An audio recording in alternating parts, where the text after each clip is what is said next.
Welcome to the Global Speaker Advantage, the #1 podcast where your voice goes beyond borders. Hosted by Oliver Sham, international speaker and coach, this show is for speakers ready to grow influence, land paid gigs, and make a global impact. Tune in every Tuesday and Friday weekly for insights, interviews, and strategies to help you thrive on the world stage. Let's go global. Here is Oliver Sham, and this is again the Global Speakers Advantage podcast. Today is another amazing day, and we're having a really amazing guest in the house with us, which you're going to be discovering shortly.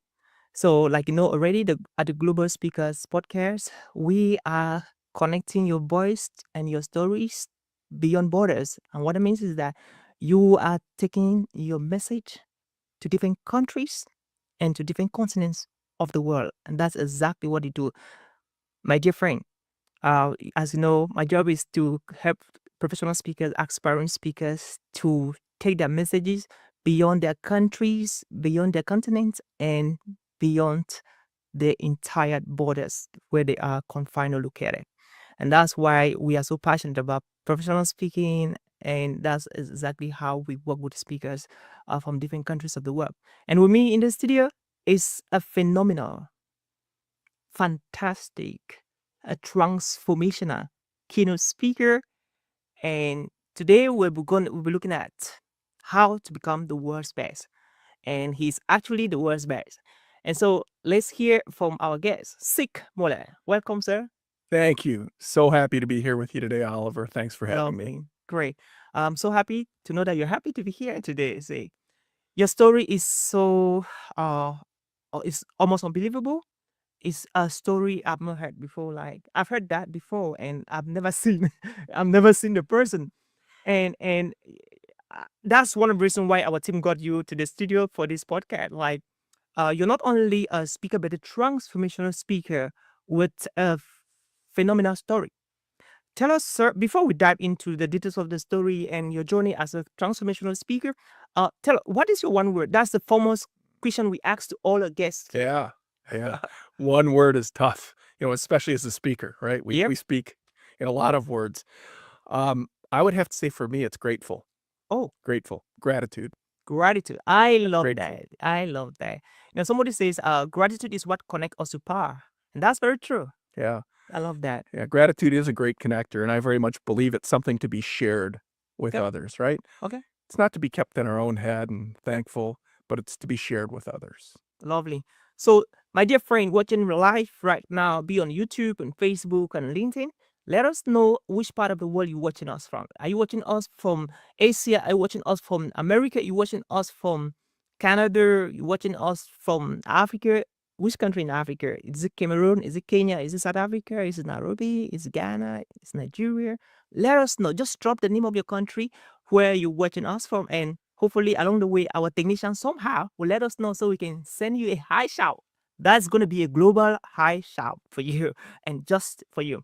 And so today we're looking at how to become the world's best. And the first time I saw this, my face light up, like I was so impressed seeing the expression the world's best. So what happened before you came up with that brand title, being the world's best? I remember you told me the other day that I'm the world's best. I was like, yeah.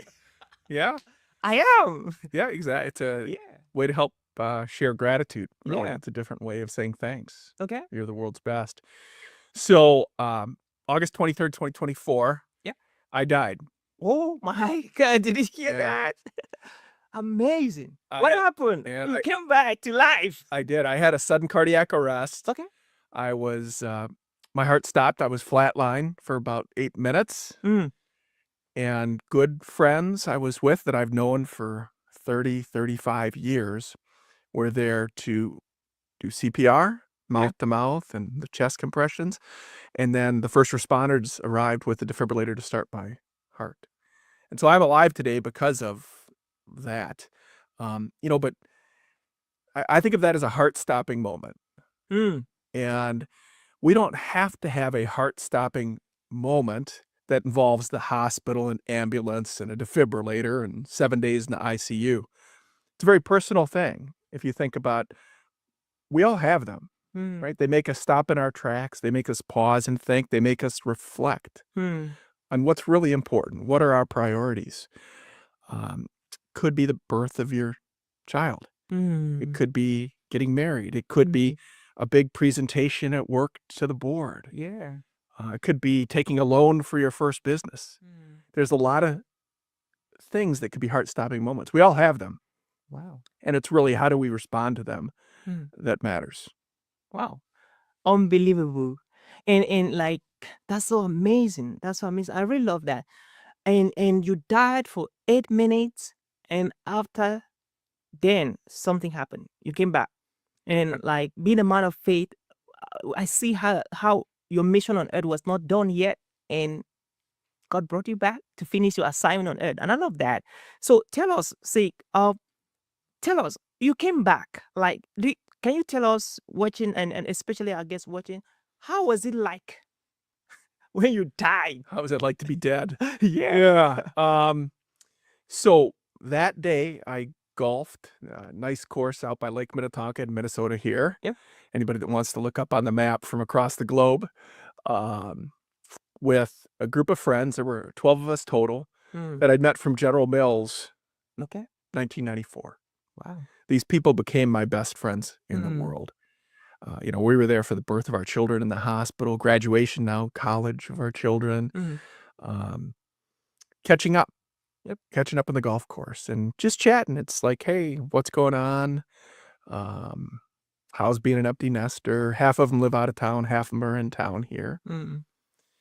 And it was my turn to share, and they kind of said, hey, what have you been up to, Sig? And I said, well, you guys remember when I left General Mills, I went to work for that defibrillator company, a company called Survival Link. Okay. Survival Link pioneered automated external defibrillators. So before that, defibrillators were in hospitals and ambulances. We were the first to put them in airlines, in golf courses, police cars, out where people, the real world, where people actually have cardiac arrests, because it's really a key to saving lives. So I shared with them, you guys remember that company I went to? We had a 25-year reunion 2 weeks ago of that defibrillator company. They're like, oh, yeah, I remember that, Sig. I'm like, it just reminded me how important it is to do CPR. Wow. I said that to the people that were going to do CPR on me later in the day. So you talk about faith. I think something brought me to that moment. A God incident, some people call it. I think of it as my guardian angel. Yeah. Pretty remarkable. We finished golf, and I decided the golf course, bad place to have a cardiac arrest. I think they actually had a defibrillator there. Okay. And I said, as though I had a choice, Yeah. where I was going to have my cardiac arrest. Pretty remote area, far from a hospital. Later that night, same group of people. We were at a barbecue in the backyard. And interestingly, the same home that 2 years before my son had had his groom's dinner at when he was married. Exact same place. Almost to the date 2 years before. And that's where I had my cardiac arrest. And there's a picture of me sitting out at a bar in the backyard by the outdoor pool with 4 or 5 of my friends. I don't remember that picture being taken, but it was taken 2 minutes before I died. And I think at that point, something had happened where I maybe wasn't feeling right, and I certainly don't remember it. 2 minutes later, my friend Paul walked around to me where I was sitting, and when I died, he caught me. Okay. He laid me on the ground. He and his wife gave me CPR right there. Takes a special friend to do that. These were all the people I've known for 30 plus years. That started a series of 2 to 3 days that I don't remember anything. So they call it anterograde amnesia. So 8 minutes, I'm dead. I didn't see anything. I don't remember anything. Some people talk about dying experiences. Maybe they have a vision or see things. Yeah. I don't remember anything. And I got to the hospital with a couple friends that went in the ambulance with me. And then a series of events over the next few days, which I'm happy to recount, really led to my current mission. Okay. So 2.5 days, 3 days of my life, I don't remember a thing. I came to. I was talking to people just like we're having a conversation right now, Oh. Oliver. And I had this anterograde amnesia. Okay. So what that meant was I remembered everything in my life before my cardiac arrest. Oh, gotcha. So if I met you before that day, I'd yeah. remember your name. I'd Okay. remember everything we'd done together in our lives, all of that. Oh. But I couldn't form new memories. Okay, of what happened when you were there. Yeah. Or those first 2-3 days. Yeah. So if someone came to visit me, if the doctors told me you had a cardiac arrest, 2 minutes later, I didn't remember who visited. I didn't remember what the doctors told me. It was my own personal Groundhog Day. Okay. So I'm in this state of anterograde amnesia. And so everything I learned later from my sister Maria, from family, friends, from the caregivers, because I didn't remember any of it. They had to fill in the gaps in my life Okay. that I couldn't remember. And give you an example of it. So the first 2 days, the phlebotomist would come and draw my blood about every hour. And so, Oliver, if you were my phlebotomist, you'd come into the room and I'd say, "Hi, what's your name?" "Oliver." "Oliver, you are the world's best." Okay. You said that unconsciously. Yeah. Oh my God. I had no idea anything Okay. I was saying. And then he'd say, "I'm here to draw your blood. My name's Oliver." And okay, great. You'd come draw my blood. You apparently were very, very good at it. Because I would tell you 5 more times before you left the room that you are the world's best. Wow. Unconsciously. Unconsciously. I had no idea I was doing this, but something in the back of my mind made me say this. You know, many more experience. I had a good friend of mine come in, Mike, and ask if he could pray with me. And he said a prayer. We said it together. I don't remember that. That's kind of on the edge of, I remember he came, but don't remember the details.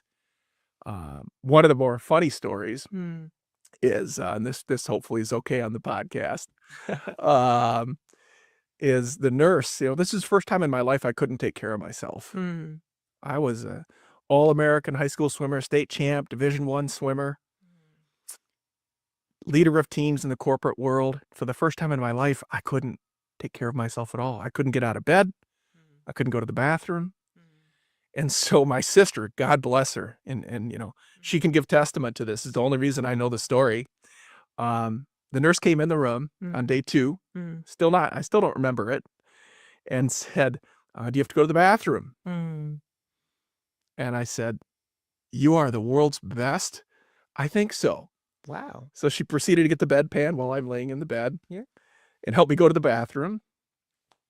And I told her, "You are the world's best" several more times. Okay. And then, you know, she took the bedpan away. Yep. She wiped me. I couldn't even wipe myself. Okay. And she says to me, "I'm all done." And I said, "That was the world's best wipe." Wow. Okay. And then finally, Yeah. I'm done. She's wiped me. Yeah. That's great. And I looked around with great satisfaction at whoever was within earshot. And I said, "That was the world's best poop," with Wow. great, great pride of what I had just done. I have no memory of any of that. Oh, wow. But the idea of "you are the world's best," Yep. I was saying to everyone. And it wasn't until later that I was able to reflect and people told me I'd been doing this as to why I understood and came to the conclusion of why I said it. So it's like you died, came back with a message to the world. Yeah. And the message to the world was, you are the world's best. Yeah. To anyone who is living, to anyone who is alive, to anyone you come in contact, and to anyone listening to this podcast right now, irrespective of what you're going through, irrespective of the country you're watching us from, or the continent you're watching us from, you are the world's best. And that's a message that Sik brought to you and to I after he died and resurrected. Like, do you have a history in your family where people die and resurrect? Come back to life? No, I think I'm the first one to come back to life that I know about. Okay. And the "you are the world's best" origin, you know, as I reflected on why the heck did I say this crazy phrase? Yep. What made me say it? And I think it was a few different reasons that I said it. Okay. And that helped me figure out my mission and why I was still here. You know, you die, it causes you, that's the heart-stopping moment. And you ask, why am I here? What's my mission? All right. And why the heck did I say you are the world's best so many times? And I think there were a few reasons. I think it was a fancy way of showing gratitude. First time I couldn't take care of myself. And I'm saying you are the world's best, which is a fancy way of saying, thank you. I appreciate you. You're great. You're fantastic. We all don't hear that enough or share it enough. And that for me is the gratitude piece, right? Sharing gratitude. You can say it in a lot of different ways. For me, I say it as you are the world's best now. But it's got to be genuine and from the heart. I think the second reason I said it was, I didn't know what was wrong with me. I didn't remember the doctor said you had a cardiac arrest. Okay. So I didn't really know what was wrong with me. I knew something bad was wrong. In the back of my mind, I clearly knew something wasn't right. And it was my way of being my own hype man, of motivating people. I knew I needed the world's best doctor who was going to put in my implantable cardio defibrillator. I needed the world's best nurse. I needed the world's best friend. I needed everyone to be their world's best so I would be okay. And I also, I think, was talking to myself. And I knew I needed to be my world's best if I was going to come through this and be okay. Because keep in mind, the odds of my living after a sudden cardiac arrest that long are about 8%. The odds of being physically and mentally okay, 1 in 100. 1 in 100.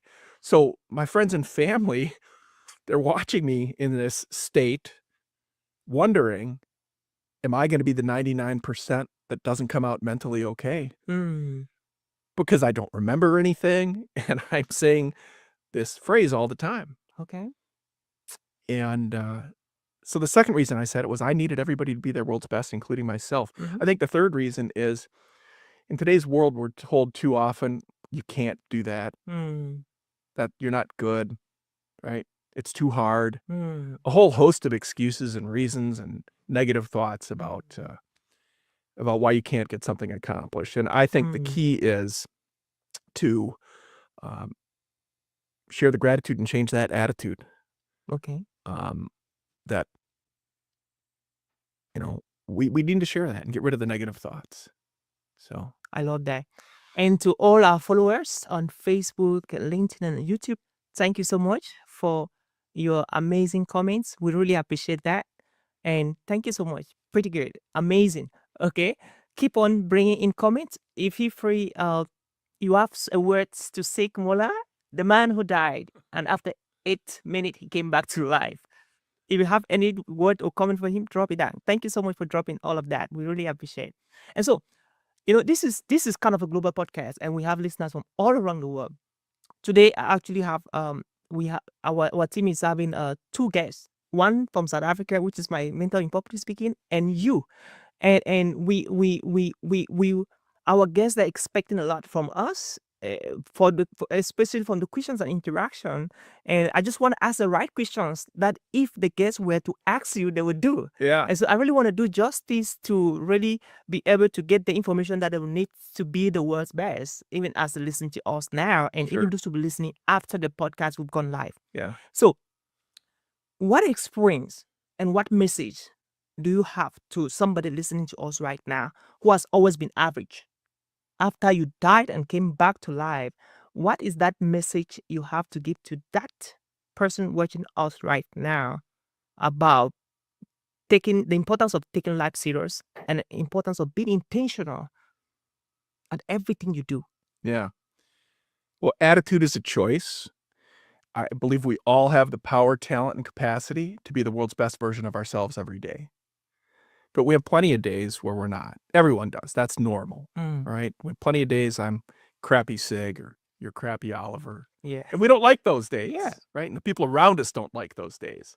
But the key is to have more days that are the good days where you are the world's best for yourself and for those around you. And that will elevate your performance. It will elevate your happiness. And the key is to develop some of the tools and mindset and methods to be able to get there. Unfortunately, in the world, we have 6,000 to 60,000 thoughts a day. That's not the unfortunate part. The unfortunate part is 80% of those thoughts are negative. Negative. My goodness. Crazy. So, and 95% of those are repetitive. So what a bad place to start from. Mm. So how do you shift that to a more positive mindset? And we can talk more in detail about some of those things because I definitely have some tools and ideas about how to do that. Mm. And one of the things that jumps to mind for me is the final piece kind of my story in that 2 months before my sudden cardiac arrest, I was fly fishing with my son in Montana. He's a second-year med student at a brand new med school in Billings, Montana. And, that's fly fishing capital of the world. It's among the best. And we're on the river all day with his pastor. Mm. And his pastor says to us, "Hey, guys, have you ever heard of the book 4,000 Weeks or seen the podcast 4,000 Weeks?" I'm like, "Nope, never heard of it. Don't know anything about it." In the back of my mind, I'm thinking, hey, man, I'm fly fishing with my son here, having some fun. I don't know if I need deep thoughts while I'm fly fishing. And this is 2 months before my cardiac arrest. Okay. And he shares that it's a book about living a purposeful life. And when you're born, you have 4,000 weeks to live. That's about 80 years. 80 years. 4,000 weeks. Yeah. So when you put it in yeah. the perspective of 4,000 weeks, that seems like a lot less. Mm. And for me that day, I caught a brown trout, a Yellowstone trout, a cutthroat trout. I was fly fishing, having a great time with my son. That message kind of went in one ear, out the other ear. I didn't really think anything about 4,000 weeks. Okay, great. I'm 58 at the time. Wonderful. My dad's 95. I'm probably going to live a long time. And as I was reflecting in the 2 months following my cardiac arrest and why I'm here, the idea of, and for your audience, the second piece of it is purpose and mission and passion, but also an urgency to it. I love that. And I don't know if I'm going to live another day. Yep. I don't know if I'm going to live another year Mm. or until 95 like my father. Mm. It can feel like PTSD is real, Mm. I felt like maybe a bullet is chasing me and I don't know when it's going to hit me again, if I'm going to have another heart event. And how do you cope with that? Because when something like that happens to you, every heartbeat that's stronger, every muscle that twinges makes you pause and think, am I okay? Is it going to happen again? Mm. And we all have those kind of things that we tune into more, right? And sometimes they're traumatic things. Sometimes they're good things. And I reflected on the idea of 4,000 weeks and said, I have a choice. My choice is to stop living life and worry and be afraid and curl up in my home and stop living my life. Or I can put a stake in the ground and say, okay, I don't know how much I have left, but I'm going to live my life as though I have 1,000 weeks left. 1,000 weeks. Wow. It's 59. That'd be 79. That'd be pretty good. But in 20 years, right, 1,000 weeks, I have a lot I can do that's good. And I can execute a mission and I can help others in the world. And then you take it a step further and say, okay, 1,000 weeks, 20 years, it still seems like a pretty long time. But if you break it down, you have 20 summers, 20 Christmases, 20 Easters, 20 of whatever's important to you if they're annual events. Each one of those is 5%. 5%. 5% of the 20 years. And that, to me, created some of the urgency and purpose. If I look at 20 years, and I know my cardiac arrest was 34 weeks ago and 4 days. I will always know how many weeks it is because I bring a different urgency and passion to each week in terms of getting things done. I have to balance that still a little bit with physical rehab and recovery, but I'd say I'm 90+% there and I'm going to get to 100%, no problem. And you take it down a little further and you say, how do you spend your time? The average person in a day checks their phone 205 times, is on social media for probably a little bit over 3 hours. And you could go on and on with the list, watches TV for almost 3 hours and say, is that time well spent? Is that time well spent? Is that my mission? Is that my purpose? Am I helping others? Am I making the world a better place? And apply 5% to your personal life. 5% of 24 hours is 72 minutes. Not a long time. 5% of 14 hours, because maybe you sleep and have fun and do other stuff for 10 hours. You got 14 hours left. 5% of 14 hours is 42 minutes.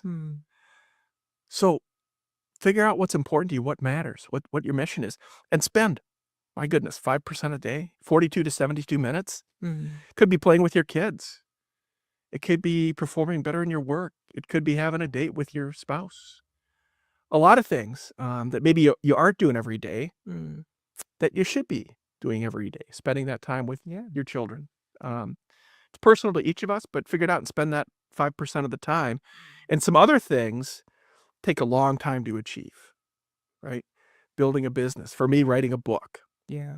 And one of my goals is to spend 5% every day writing my book. Wow. And then and some days I spend more. I'll spend 3, 4, 5 hours. I get kind of sucked in and I'm in the groove writing. Yeah. But if I don't spend at least 5% every day, the book will never get written. Absolutely. So I think there's an urgency to today in spending the 5%, but then a purpose to how are you spending your time in the long term. Wow. That's so intriguing. See, and this is interesting because obviously every human being is given 8,600 seconds every single day. Like you get up from bed, you've been credited to your account of time 8,600 seconds. And some people really say, especially business people, we are all business people, they say time is money. Like time is money. Like I don't really believe so much in that. But again, time is life. Because if you waste your time, you waste your life, just like you're saying. And I love the fact that you talked about urgency. Let's have an urgency, that mindset of urgency in everything we do. And that is, those are what the world best are doing. These are the things that the world best do. They are always urgent in what is that mission that they're pursuing. And so if you're credited 8,600 seconds every single day, what will it do? Now, ask yourself this question. If you are given 8,600 US dollars every single day of your life, and the condition with the money is you've got to spend all of it. All of it every day. All of it every single day. And if by midnight you are not done with it, it is cancelled. They will just remove that back from your account. So the question is, what are you going to buy? What are you going to do with that money within 24 hours? Like you have to finish everything. And if you do that, the next day you'll be credited another 8,600 US dollars in that account. And you have to finish all the money. And so you're thinking about, what can I do with this huge money? And so you're thinking about that. And that's exactly what is happening in your life. Every single day, you and I were given 8,600 seconds. Yeah, the currency's time. And what you're going to do with it. And that is it. And that's the point. What are you going to do with that currency of time? And I love the importance of urgency in your message. See, urgency is so important. Like when we started this podcast, we could have started in next year, 2026, 2027, but we decided to start this 2025. And it was because we never knew who was going to benefit from it. We never knew the amazing guests we were going to be having. And so we just had to start it. And so I really love this message. Now, coming back to, you are a transformational keynote speaker, and you've spoken in one of our events, conferences here in Minneapolis, and your message is so powerful. Now, the second guest we'll be having today is Sten Rozo from South Africa, and he'll be talking about the global speaker strength.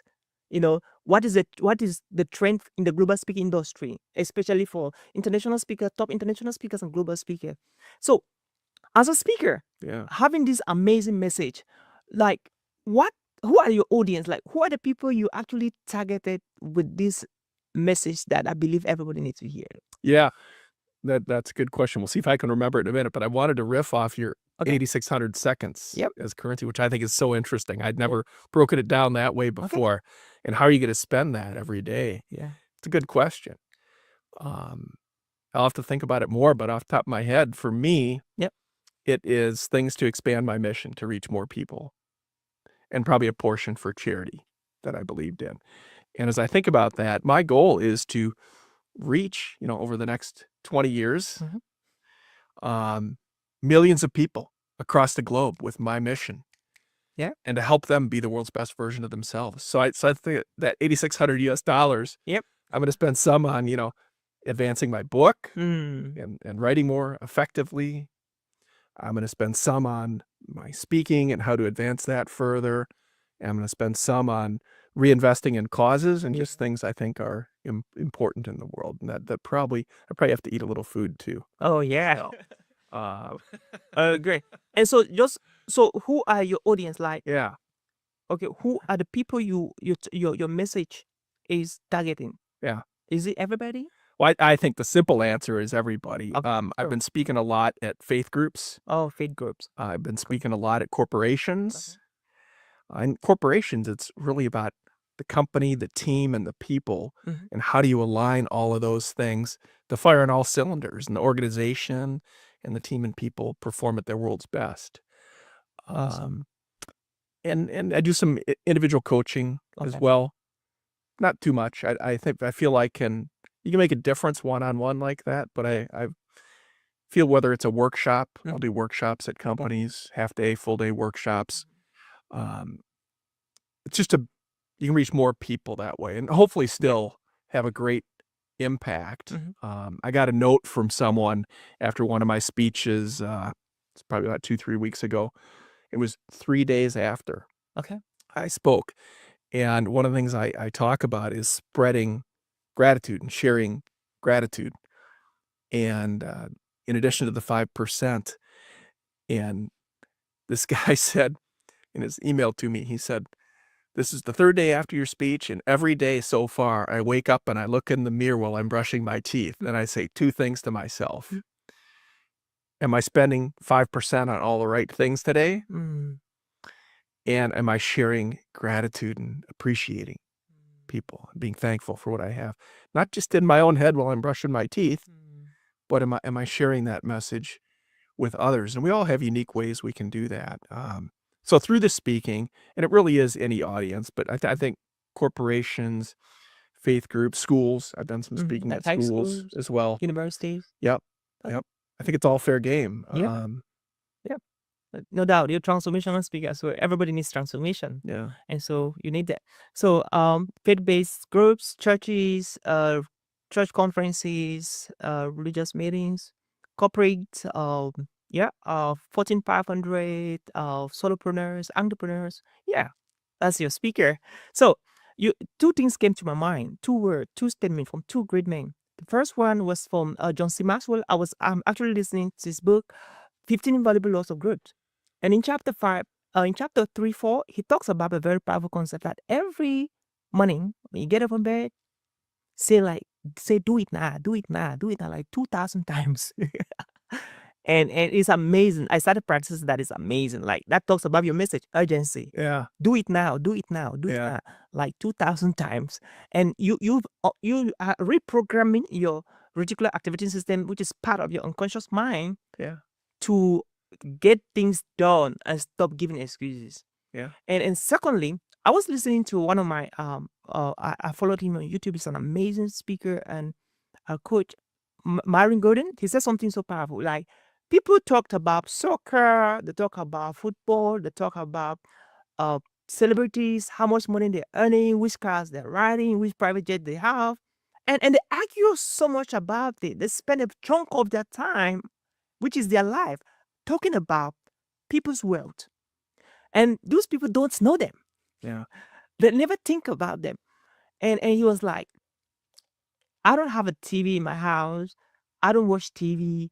I don't talk about people. I just focus about my assignment, my mission, my work here on earth, and I make sure I go do it. And so what do you have to say about that? Because some people, especially they do so in some countries, young people spend a chunk of their time idling, complaining, blaming their parents, the government, blaming the ecosystem, like literally blaming their uncles, the aunties, and almost everybody for why they are not making it in life and for why they are having the kind of faith they have. And I believe that, and the time they have, they watch TV, they watch football and they do stuff. And I know they waste the time, they blame everybody. Like, what message do you have to those people out there watching us right now, please? Yeah, I think two things. You have to figure out how do you reprogram your mind to have a positive attitude. Okay. And one way is surrounding yourself by positive people. I want to be around people that are doing their best and encourage me and tell me great job, and I want to share that with others too. Along those same lines, you can start a gratitude journal. Every night before you go to bed or every night when you wake up in the morning, just write down 3 things you're grateful for. But then take it the next level and, the next day or later that day, depending whether you do it at night or in the morning, share that with people. I love that. You're writing it down in the journal.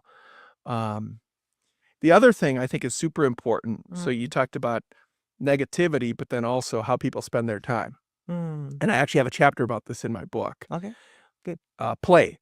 Okay. Play. I think play is super important. Oh, yeah. Yeah. Play heals the heart. Okay. Play is good for the soul. Play unleashes our imagination. Which kind of play? Like?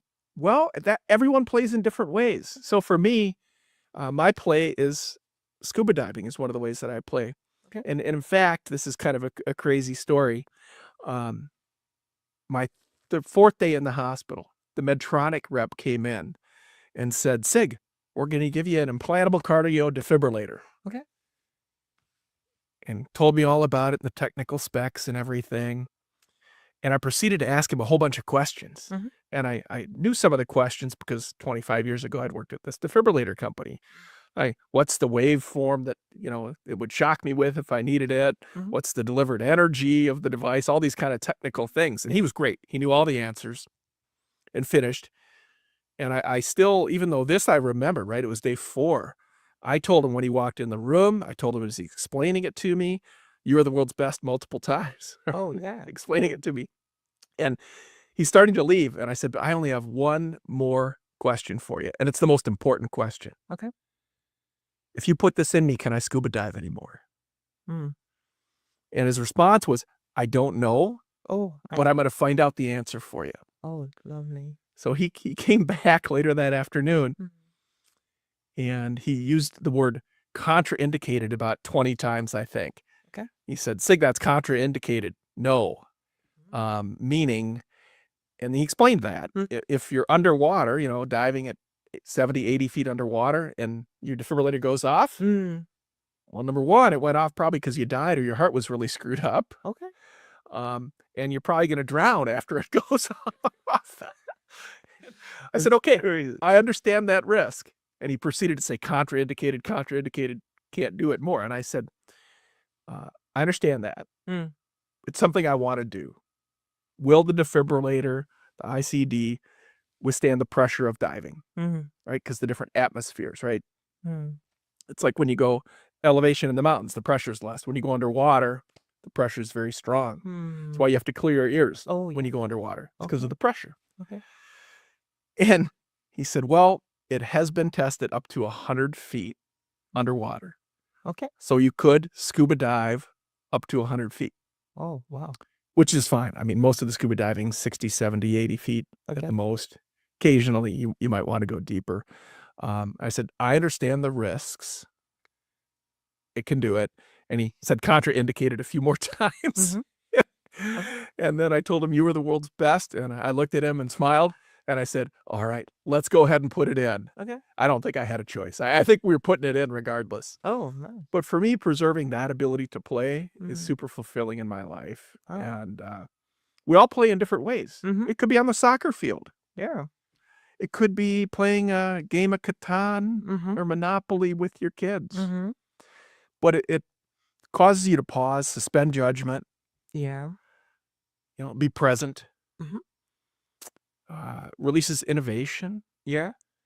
There's no mistakes. You just play. Yeah. And it's very freeing and healing of the soul, healing of the heart, and brings relationships closer together. So I think play is one of those things you should be doing 5% of the day. It's not just work, Yeah. and then I didn't have any fun today, I didn't play. Which we do a lot. Yeah. I know in my career, I'd work sometimes 20, 24 hours a day if that's what was required. Mm. And you can burn out pretty quick that way. You can have a lot of health problems that way.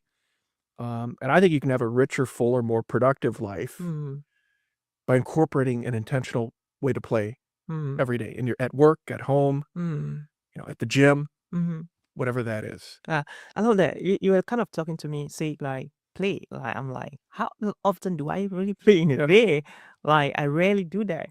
And could you? By the way, I play once in a while with my daughters. Like my last daughter, we play on the camera, do stuff, but that's not a lot of time. And cool because I spend most of my time, especially my morning hours. I go to the gym. I do a lot of stuff. Yeah.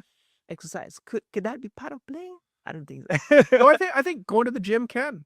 Okay. For me, I do a lot of group classes Okay. at the gym. So they're with other people, they're to music. Okay. Yeah. It could be yoga, it could be doing aerobics. Okay. Could be lifting weights. Yep. I I love that. I think all that's play and just super good for you, right? Okay. It releases great chemicals in your body and your endorphins flow. Mm-hmm. And it's a super positive thing to Okay. work out physically. And I think that can be a form of play.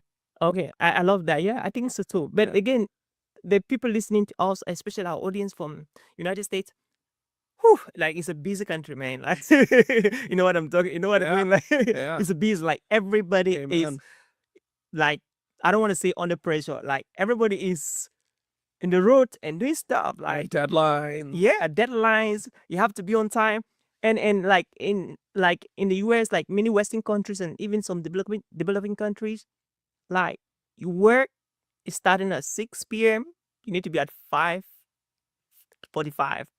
Come 1 minute late, you 2, 3, 4, 5 times you fired.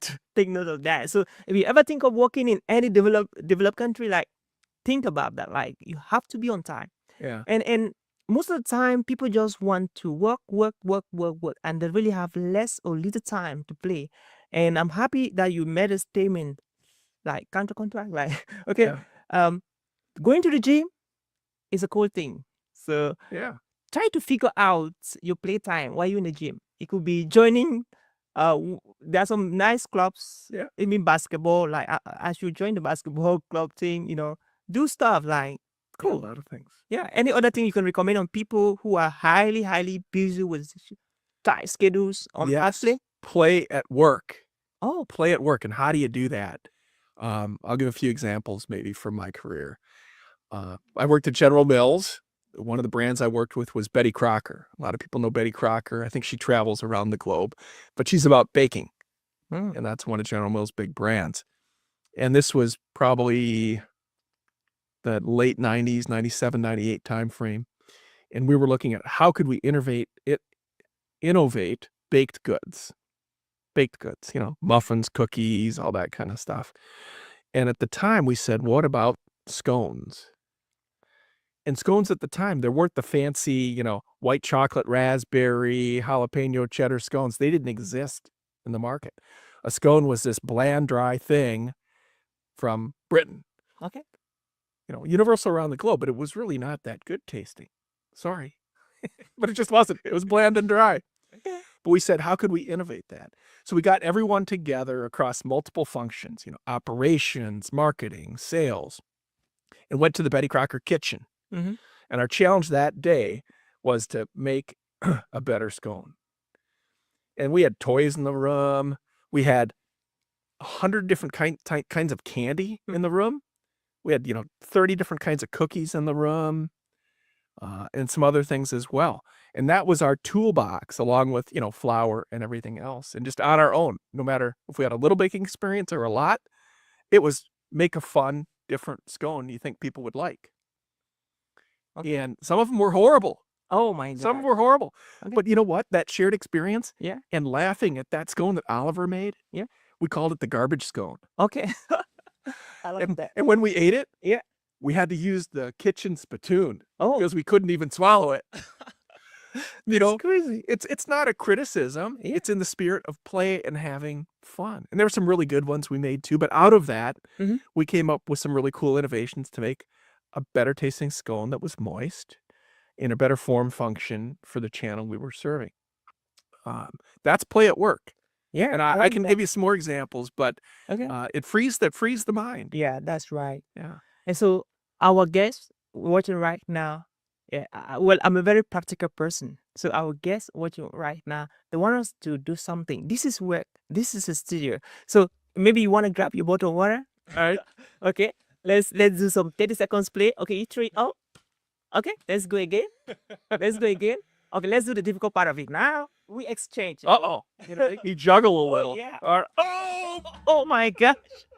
Oh, that's what he's behind his leg there. Kind of, leg on the chair. You got you? Oh, I got it. There we go. I got it. Let's go again. All right. Okay, let's go again. Oh, let's go again for last time. Oh, there we go. And really fun games you could do. You can set it on the table. Yeah. And do the idea of, can you flip it and let it land on itself? Okay, let's go. I'm not very good. But the goal is to flip it and make it land like that. Okay, let's We- try. Oh my gosh. I know some people that can do this in one try. Okay.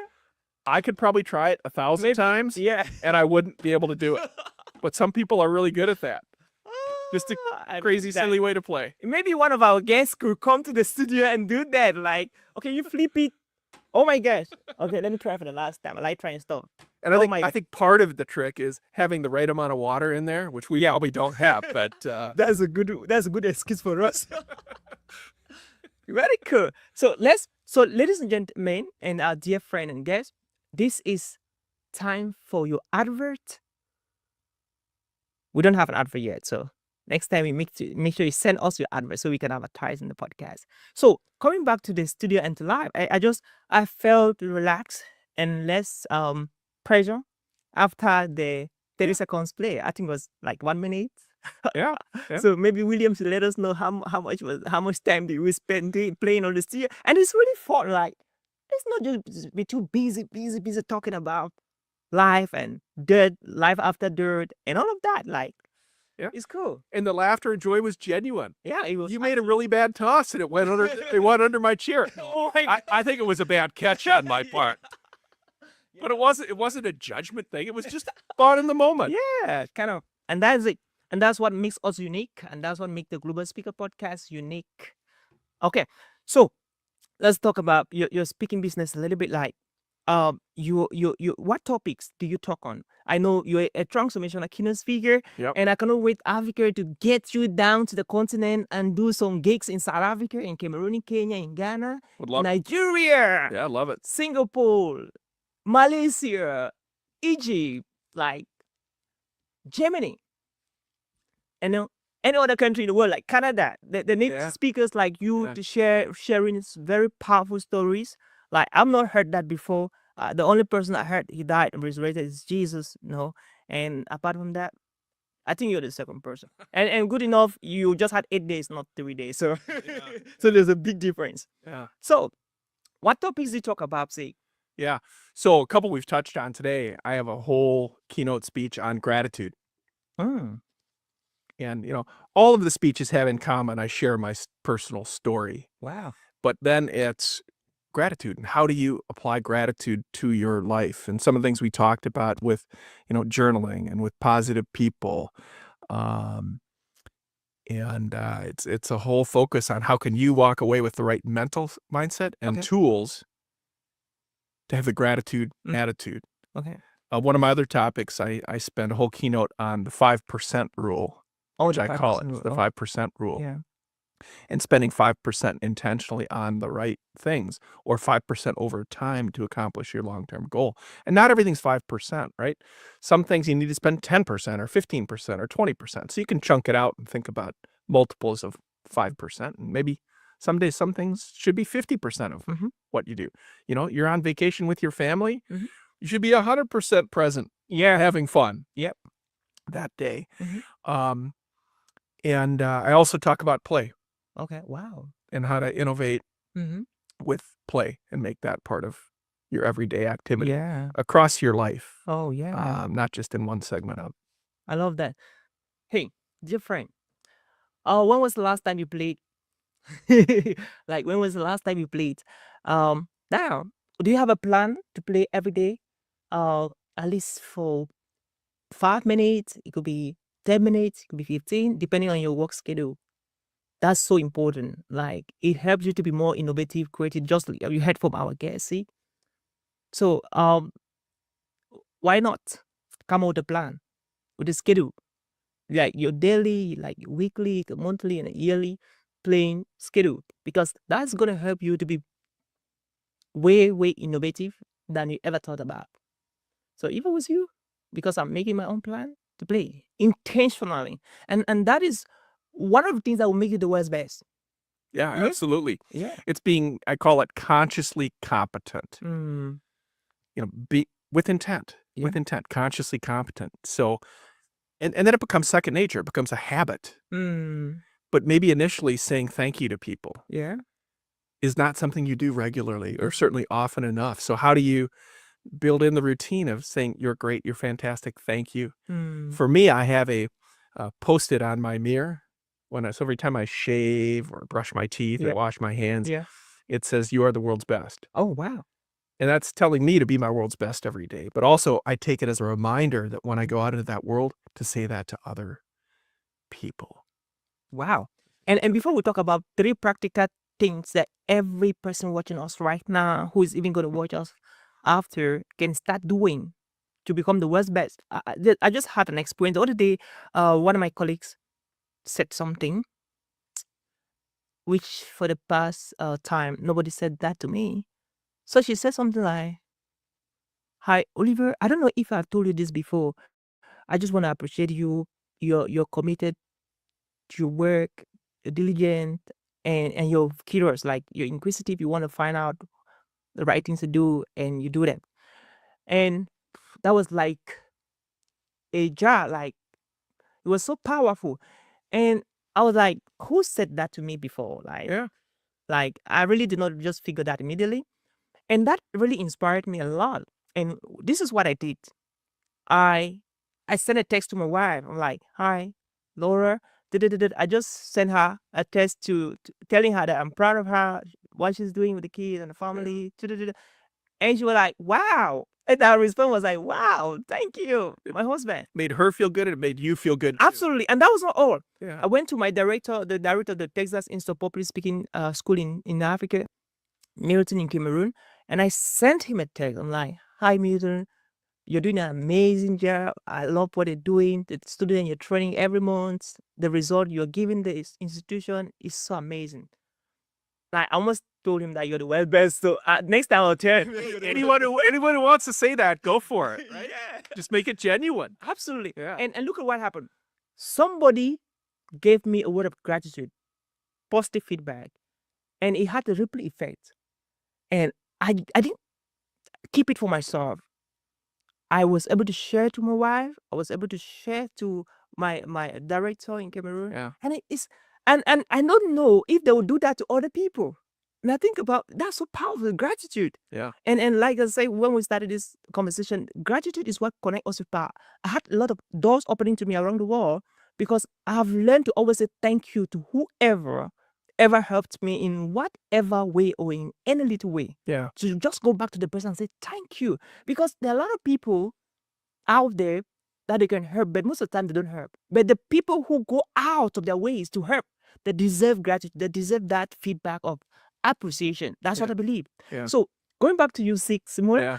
you're such an amazing speaker, and I cannot wait to see you more global stages. What do you have to tell our audience watching right now and those who will be watching after? Maybe 3 things, maybe Yeah. 2, maybe 1 thing, Yeah. on what they can do to stand out wherever they are, whatever organization they're working in, whatever project they are right now onto it, on how to become the world's best. Like, let's not just talk about it, but let's be practical. Let's live it. Yeah. So part of it starts with a belief, and I really do believe that you all are the world's best. Within each of us is the power, capacity, and talents to be the world's best. So it's a mindset to want to be the world's best for ourselves, our friends, our family, our coworkers. So it's being consciously competent for that. Then make gratitude part of your everyday life. You know, you talked a lot about that in a great way, Oliver. Thank you. I think, play every day. Yep. Bring that into Okay. your life. Mhm. And practice 5%. 5% on what's important in your life. Focus on the right things. Find your mission. If you're blessed to find your mission, find your passion. Spend 5% on the things that are important in your life. So I think between those three things, if you can have gratitude, if you can play, and spend 5% intentionally on what's important, that's a pretty good start. Wow. Even if you just picked one of those things, make that a habit. Make that a habit. Master it. Then go on to the second thing. You know, or if you feel good that all three you want to tackle today, go for it. Great. Definitely. So number one, we have to believe and have gratitude. You first have to believe that you're the world's best. That mindset, and then have gratitude.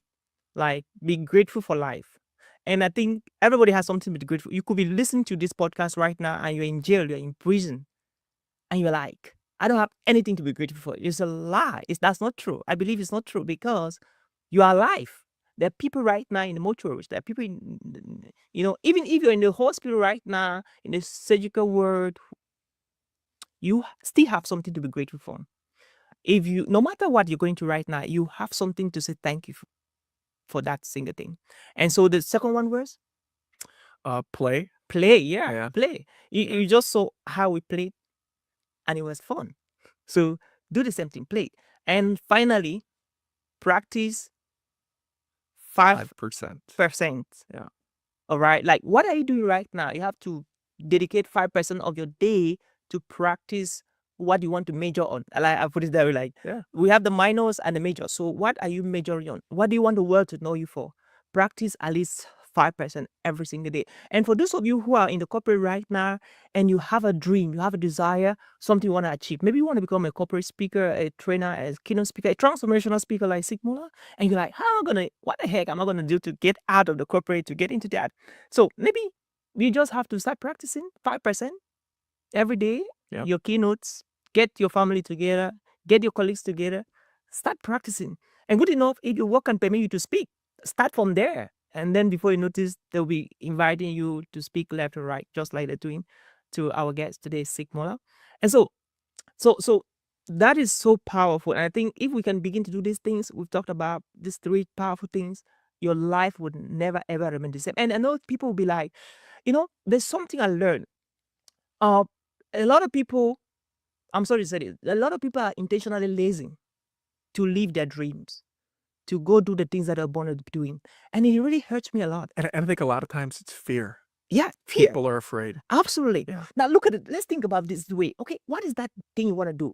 Some people will say there's no money. There's nothing like no money because you just need to have passion for it and people will show up. A lot of people will say stuff like, I'm sick, I'm not sound, I'm not healthy. Think about, there are a lot of amazing people who were born sick, deaf, dumb, and they did amazing things. Like Helen Keller, like she was born deaf, dumb, and she could not see even neither, but she ended up being one of the best poets. So you don't have any excuse. You don't say I'm from the part of the world where there are no resources. No, think about it. What would you do if you had a problem? I watched a video on Facebook the other day, just quickly, and in this video, this gentleman had a kind of a wheelchair. He was working on a wheelchair. This kind of stuff that like a walker. A worker, A correct. walker, yeah. So he was on the worker. And guess what? The moment he saw a lion running after him, guess what happened? He threw away the worker and ran. And I was like, oh, this guy could run. So think about, see your life like that, okay? Like in one of my keynotes, I talked about the cat, the dog, and the lion. And I'm like, I was like, which animal is following you? Or which animal is pursuing you? Because when the cat is pursuing you, you can just have a word. You don't go there. Like when the dog is pursuing you, like to bite you, you want to make more effort. But guess what, Sig? What happens when the lion is pursuing you? I don't think you're just going to have a work. Yeah. You have to run for your dear life. Emergency. It creates urgency and emergency. And that's what this podcast is about. And that's what the conversation with Sign Muller today is about. And that's why we're here about. It's about to help you to do it now. Do it now. Do it now. Like, keep telling yourself, do it now until you get it done. So, Yeah. what are your last words to our audience, sir? Be resilient. Okay. Get back up. We all fail plenty of times in our life or are faced with bad circumstances. So be resilient. Get back up. And then I'll mention also, I'm writing a book. I think I Oh. touched on that a little bit. I can't wait to read. So super excited about that. I'm targeting releasing it August 23rd, 2025, which would be my 1-year anniversary of my cardiac arrest. Wow. I have a lot of writing to do between now and then, but that's the goal that I'm working towards. The title of the book, working title, I can't promise it won't change, is Dying to be the World's Best. Wow. Reignite your heart to restart your life. So Get ready to grab it. yeah, man. yeah. And then, my speaking, people can check me out at betheworldsbest.com. Yep. And then LinkedIn, if you want to Yep. connect with me on LinkedIn, Oliver and I are connected. Absolutely. So, yeah. Yeah. So I wanted to ask, how can people reach out to you? So you have an email. People maybe there's a conference. There's a decision maker watching right now who wanna send you an email to like, hey, say we love to have you. We just listened to your podcast. We love to have you. Any email they can write to you? You bet. It's SIG, S-I-G, Yeah. at betheworldsbest.com. Okay. Seek out buildtheworldsbest.com. Yep. Simple. Yeah. Grab the email and then shoot Sig an email and then get him to speak in your event. Like Sig is an amazing speaker, man, and you do want to have him there. So that was it as we saw today. My name is Oliver Shom, and I help you to become an international speaker and speak in different countries. And until we meet again, be the world's best. And Oliver, thank you for everything you're doing for the globe with this podcast. You are the world's best and helping everyone else to be that. Thank you. you so much. Great job. And that was it. And we want to give a high shout out to our production studio, the podcast crew team. Amazing. Thank you, William, and the amazing team for this fantastic job. We are grateful. Yes, you're the world's best.